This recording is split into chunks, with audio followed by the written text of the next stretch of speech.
तो संविधान क्या है? सबसे पहले तो ये क्या है? एक दस्तावेज है। कैसा दस्तावेज है? एक डॉक्यूमेंट है, ठीक है, जिसमें कानून लिखा हुआ है। कानून लिखा हुआ है। कानून के माध्यम से सरकारें चलाई जाती हैं, कानून के माध्यम से व्यवस्थाएं की जाती हैं। तो संविधान भी एक ऐसा दस्तावेज है जिसमें कानून के बारे में लिखा है, यानी ये एक कानूनी दस्तावेज है। ऐसा लिख दें अगर हम लोग की एक कानूनी दस्तावेज है या एक कानून है, तो कहा गया ये सर्वोच्च कानून है। सर्वोच्च कानून है। इसका क्या मतलब होता है? इसका मतलब होता है कि कानून में भी ग्रेडेशन पाए जाते हैं। कोई उच्च है, कोई निम्न है। तो संविधान कहां पर है? उच्च स्तर पर है।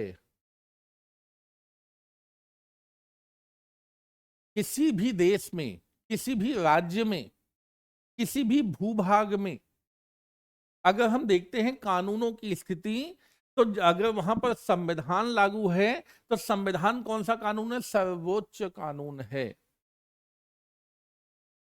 तो सामान्य कानूनों में चीजें लिखी होती है, किसी एक मुद्दे के बारे में लिखा होता है, उससे संबंधित डिस्कशन किया गया होता है, उससे संबंधित बातें, क्राइटेरिया, परिभाषा, दंड, विधान, तमाम सारी चीजें उसके अंदर आती हैं।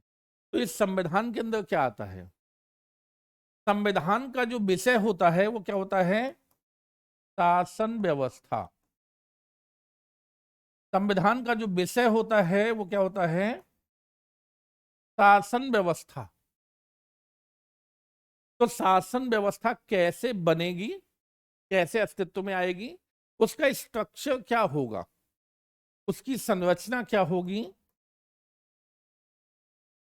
उसका निर्माण कैसे होगा, उसकी शक्तियां क्या होंगी, उस पर नियंत्रण कैसे किया जा सकता है, उसका समाप्त कैसे किया जा सकता है इस व्यवस्था को, सब कुछ शासन व्यवस्था के बारे में सारा डिटेल जिस कानून में होता है वो संविधान कहलाता है। और वो जहां पर लागू होता है उस राज्य का या उस देश का सर्वोच्च कानून होता है।